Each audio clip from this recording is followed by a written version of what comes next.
Welcome back to the channel, guys, for some more Clash of Clans 5 vs 5 action. We have crunch time today, battling out of Homecoming versus Maith. This is a Greek clan, and you guys are going to get to see all of the attacks. Single attack format, so only one per player. If you do enjoy this 5 vs 5 action, I have plenty more in the 5 vs 5 playlist. Be sure to check it out. It will be in the pinned comment. However, let's get into the first attack. We have Sakis of Maith, the Greek clan, starting us off with the Yeti Smash.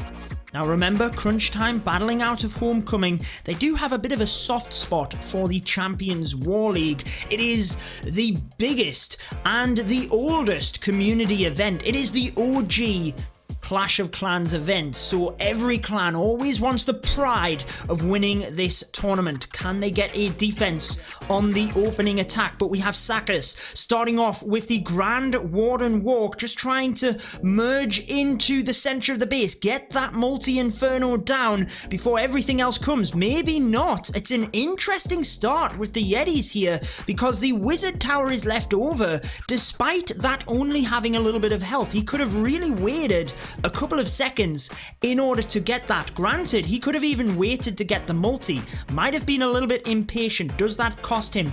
Bowlers trying to get that town hall. It does go down. Most of the Yetis are away from it, so that was pretty good in terms of damage. The dragon does get a few swipes onto it, but the queen being in the center manages to take that down. Yetis moving forward, but they have split up now, guys, and the single is on the queen. Get ready with that queen's ability. It does get popped automatically. We've got nothing moving to the back end scatter shots and no rage spells left, so it's all whether we can get through that quick enough, and it has turned into a bit of a nightmare. The earthquake spells opened up the entire compartments on the inside, and ultimately it left the Yetis to walk in different directions. Not necessarily what you need. You need that power moving through the base. Healers on the queen as well did not help, but ultimately the Yeti Smash attack really is powerful, and this is why it's still one of the strongest strategies in the game. Arguably struggled in the center of the base. Yetis moving around, didn't get the force through to the scatter shots, and yet it's very close. It's not far off the 3-star. There are going to be a couple of defenses that will take this royal champion down, but it is going to be close to 90%. Now, we reference all of the time in the community leagues that 90% benchmark. If you are not getting the 3 stars, you've got to get the 90%. That is where, if the war is won on percentage, 90 is that mark. It tends to very rarely be won on a lower than 90% total destruction. So Sakis does get the job done for his clan in respect of the 2-star high percentage, but crunch time have the opportunity to take an early lead. Who will be their attacker? Remember, there are 5 attacks. Every player will attack once, so there's plenty of room for error as well. But crunch time have the opportunity to take the lead if they get an early 3-star. Nearly crept up to 94, but this one ends up as 93% 2-star. Fail time with the response Yeti attack. So interesting. You guys know that the Yetis, well, they're pretty strong. They're one of the best strategies in the game right now, and they continue to be. Yetis and Hybrid, arguably still the 2 best Town Hall 13 attacks. However, we have seen a little bit more variety due to the previous balance changes, which is certainly very, very good. On this one, the Grand Warden starting to that left-hand side for crunch time, and we will get multiple buildings down, helping that funnel. And the good thing here is we can get straight into that town hall. Now, I do note that there is a grounded expo in this area as well. The sweeper points down to this area, so certainly healers might take a little bit of a beating, but now that the left hand side is funneled, we can start straight away with the troops coming through. Interesting to place them couple of healers on the queen, but it works. The balloon takes down a black bomb, and in comes another one. This is always what you want to try and do. The super wall breaker is a brilliant troop, but if you can combine the regular healer wall breaker with the rage. Look at them go, busting everything and allowing us straight into the middle. I really like this. Fail time with some good force. Ultimately, the ice golems in the clan castle stalling him a little bit, but the scatter shots are out of range, so it doesn't matter too much. Single goes down, Town Hall out of the way with the Grand Warden's ability, but this back end scatter shot could be the issue. The first one here needs to go down ASAP. It is really doing damage to the bowlers and it stays alive with a tiny little bit of health. It stays alive and everything trying to get to the outside of the base. Just too much of a gap between where the earthquake was used. Hog Riders on the outside, no heal spell, but we do have freeze spells. That's got to be used for this scatter shot. Catches the bomb tower as well, but a giant bomb gets them Hog Riders on low health. Get the next freeze in, my friend. Get it on the scatter shot. He doesn't. So the scatter shot takes down the hogs. I guess he's waiting for the single as well. Freezes it to hold the queen's ability for the next single target inferno. We still have the royal champion. Remember, 93% to beat. It's going to be close, mind. The scatter shot on the bottom doesn't have a lot of health. We have a baby dragon, but the air defense is a bit of an issue. If this air defense was not here, we might be able to get the baby dragon directly onto the archer tower. Queen's ability pops. Wait a second, guys. Fail time might have turned this around. The queen is going to be able to take out the air defense. In comes the baby dragon to the archer tower when the Yetis are tanking. And there you go. That is the power of the Yetis. No other buildings. Baby Dragon can take this one out, and with 15 seconds remaining, fail time is going to turn this raid around tremendously and give Crunch Time an opening 3-star. So we have Julio, who needs to respond. Crunch Time take the early lead with that 3-star. I told you that they are really pushing in the Champions War League. It's a little bit unfortunate with this Tesla look. Oh my word, 2 Teslas with the little slither of health. That is super unfortunate, and 2 balloons do not even get there. So Julio, very unfortunate not to take them out, and you can't help but wonder, if he had have saved them 2 balloons, could he have protected some healers? Yes, he could. They are getting hit by black bombs everywhere, and they are going to the Barbarian King. A nightmare start here. Is he even going to get the town hall? Queen is stuck on the pup. She does have her ability, but he wanted so much more than this. Uses the freeze. I'm not sure that was worth it, to be honest, especially with the rage. There's only 1 healer. Surely that was better used on the miners and hogs. Let's find out though. The queen slowed down due to the Giga Bomb. Was that rage on the 1 queen worth it, or should he have saved the freeze and the rage for the hybrid? I can't help but wonder whether it would have been better. However, queen does take down that area. We're going to have solidified the 2-star, but it's not what they needed. Crunch Time have got the 3-star, so they need to go all out here. Grand Warden's ability used early on in combination with the rage, which is good. I think that heal is a waste as well, guys, because the scatter shot is not now going to start hitting them, was not at the time. So I think he could have used that heal a little bit further forward, which would have allowed the second heal to be used as well. However, either way, it's not really gone ideal for Julio this one. Hog Riders go one way, miners go the other. Scrapes the 2-star, but they are now tragically miles behind on percentage. It is not even close at this point. Crunch Time have got the 3-star. The perfect total destruction at the moment, and with that extra star in the bag, they would need to have a terrible next attack in order to not be leaps and bounds ahead of Maith at this point. So the Greeks struggling at the moment.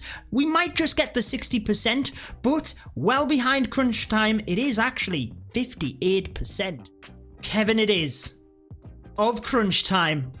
The man, the myth, the legend, wanting to use the hybrid right back at Maith here. So they used the Yeti Smash, failed. Crunch Time used the Yetis, got the 3-star. Then we had Julio with the hybrid.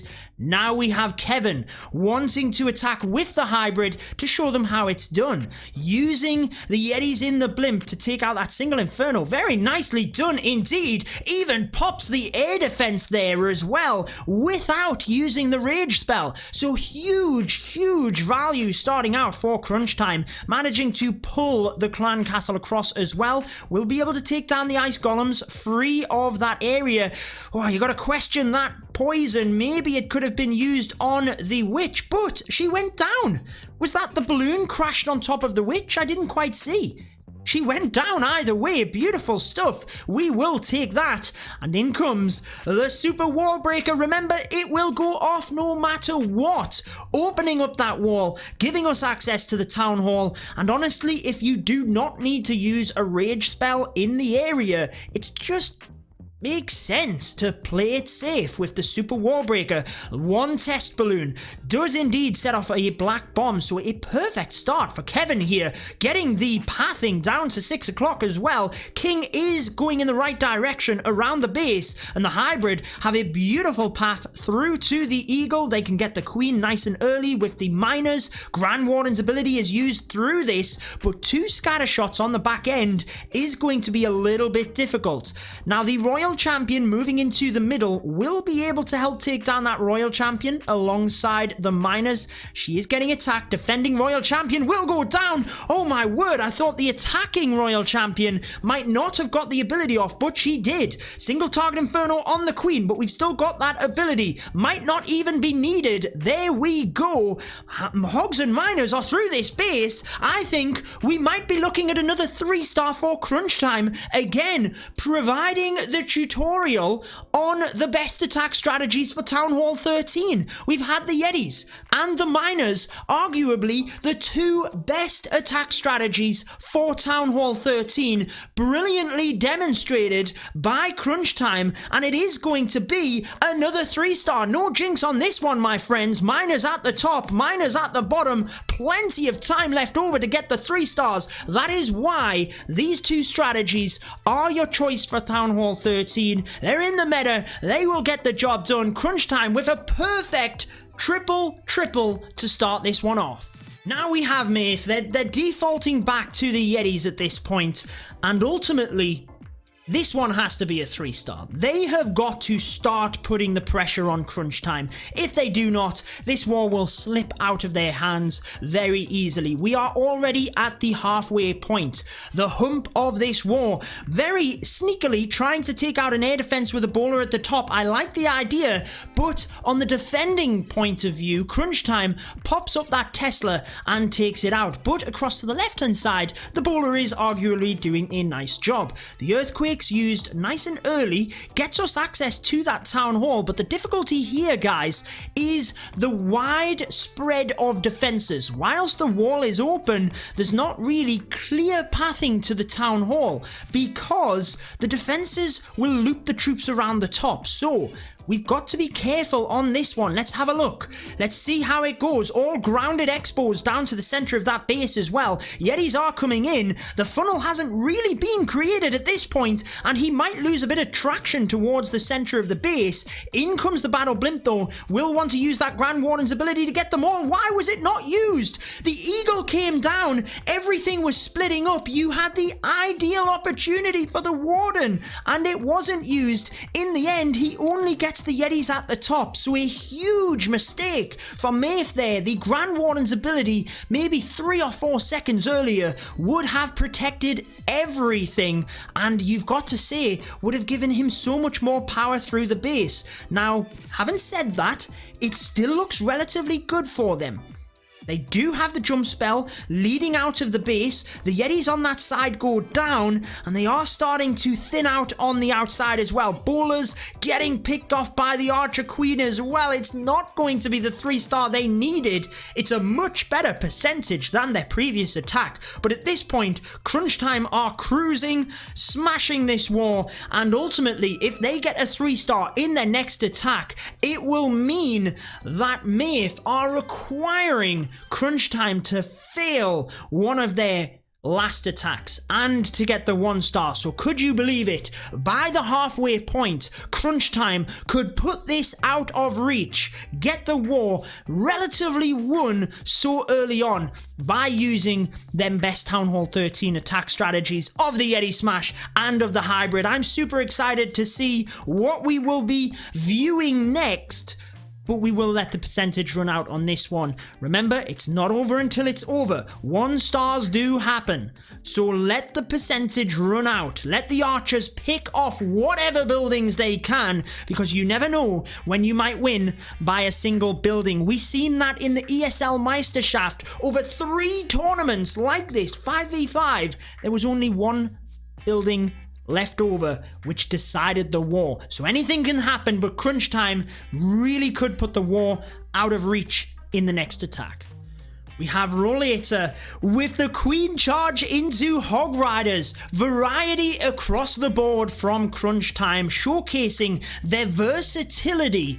And if you do want to join Crunch Time, remember it is one of the clans that I am in, and ultimately all of the clans that I cover, their information is in my Discord server. If you join my Discord server, you will instantly be prompted on where to go to find information on all the clans that I cover. Crunch Time and the UK War Alliance is all in there, so be sure to join up if you are interested in joining them. Maxed competitive Town Hall 13 players, obviously. However, Roulette just starting out nice and slowly on this one, picking off the buildings just on the inside. Oh, the wall breakers didn't get through, so we use another couple. Would have been nice to try and get a little bit further into the base, because we could have maybe wall breaked that inside section. So notice how one of them is held onto. Oh, but the Queen's walking here due to the Tesla farm. This is not what was needed. It's not like we can send any Hog Riders in. They would get instantly fried by the scattershot unless we burned a freeze alongside that. Healer's getting picked off super quick. Maybe the Royal Champion could have been sent in that area, but Roulette decides he needs the Royal Champion to go in with the Hog Riders. Presumably that is for the Barbarian King at the top. I don't know. Let's find out. Now a couple of hogs come in, but this is what I'm talking about. They will indeed just get taken out by the scattershot. Stone Slammer taking out that area with the rage. We now have the Yetis. Beautiful stuff to see that delayed Yeti blimp method, but using the Stone Slammer. Really like to see that stuff. And we will ultimately be able to get pathing for the Hog Riders. This is the area that we wanted down with the Queen. I do think that the Stone Slammer was intended for a little bit more at 3 o'clock and to maybe get that back end scatter shot. So really, Roulette trying to fix things at this point, but it's really difficult once you have so many things not going in your favor. Grand Warden's ability helped the Hog Riders through. We've still got the Royal Champion's ability. We've still got a heal, a rage, and a freeze. Has he been that efficient that he can get this done? Hog Riders are going down fast, so we have to use the spells wisely. In comes the heal. What a beautiful freeze spell. Getting the Inferno, the Scattershot, and the cannon. Oh, but the hogs take even more damage. We really could do with a heal here. They go down in the last instance. Oh, we really needed them to survive, because look at how close this is. It might, it still has a glimmer of hope. The Royal Champion trying to get through, but the Archer Tower might take her down. If she gets it, which she does, we can get the Builder Hut. It is going to be a time fail. Look at how impressive it was with the hogs. Wait a second, is it going to be a time fail? Is it going to be a 99? It is. Oh my word, 98%. You've got to give it to Roulette. That was super close. What a fix, giving that the Queen walked on him. Fox it is. Oh, this is interesting. Back to the Yetis, but we have an E-drag for funneling, or are we trying to get a bit of value here? Battle Blimp coming in towards the scattershot does get into that area. Rage spell might be used here. Yes, it is. Yes, it is. So much value in that area. We've got the scattershot, the Archer Tower, the air defense, the Inferno. Without the rage spell, arguably, we would not have got that value. So definitely good for Fox to use the rage spell. Gets perfect start here. Didn't get the CC lured. Often that's what you want to do with this method. But Let's find out. It depends what's in there. He will be battling this on the inside of the base. Grounded expos at the outside as well. Nothing created for the funnel on this right-hand side. That might be where the E-drag comes in. Or maybe across to this left-hand side would be a better option, actually. And this is where, look, the Yetis are already thinking of going that way. And the Queen is gone. The funnel wasn't set. And the Queen has left. It has meant that because the Clan Castle was not lured from that Yeti blimp, we've got a Lava Hound in the CC. And because the Queen's walked, we've got no way of taking it out. So the Lava Hound will remain. He doesn't want to pop this. Will the Warden get stuck on it?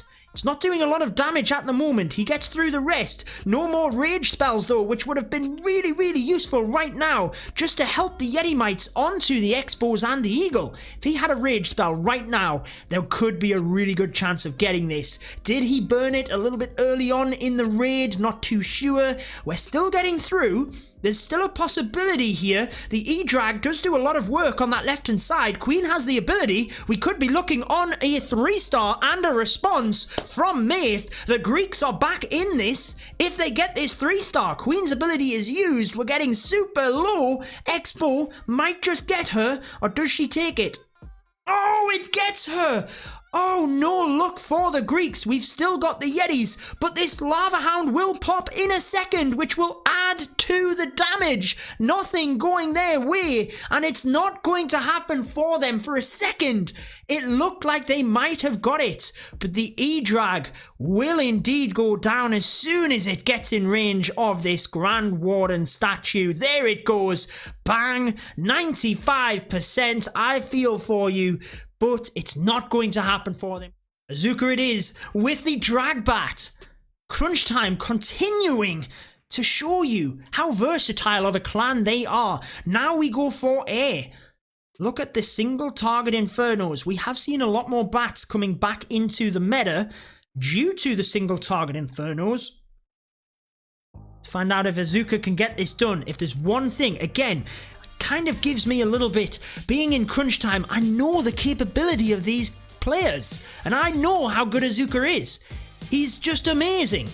If anyone can pull this off, he is the man for the job. King on the right hand side, tanking for that royal champion. Beautiful play to thin the funnel down for the dragons. Her ability goes off if she gets this expo, which she does. It really helps to just funnel the dragons straight forward. There's nowhere else for them to go at this point. Are we going to see the stone slammer coming into this archer tower to try and keep them on course in the center of the base, because they will start to move off in a second? I thought we might have seen that stone slammer coming in across to that side. Dragons do indeed come to the town hall. We have swapped to the battle blimp. I'm not sure that was needed, to be honest. I would have sent the stone slammer to this left hand side, but nevertheless, dragons get to the center, take that out. Bats are now coming in. Ooh, he took a little bit of damage to that wizard tower, and down. Oh, they're frozen. They're frozen to the ice golem, and down they go. No, the bats have gone, guys, and that is going to be the end of this attack. Just didn't quite happen for Azuka towards the end of this one, but remain calm, keep the percentage high. They do not want to give Maith any type of hope in this one, because if a mistake was meant and happened by Crunch Time in the final attack, it could give them a glimmer if the percentage was low. So Azuka trying to push this one up, uses the minion on the left with that balloon waiting as well to then get that next minion in. The eagle is still standing, remember, so he's got to be careful. It will indeed lock onto any of the troops. You've got to feel sorry for him though. What a good start. Grounded expos to the back end of the base as well. I would have loved to have seen this repeated with the bats not quite getting stuck on the ice golem and the stone slammer across to that side. 67% it is going to be. Freezes the eagle to try and give the archer a bit of hope. Look at the shells in front. Down they will come. You can see actually the little black lined targets onto the troops. I've never really noticed that.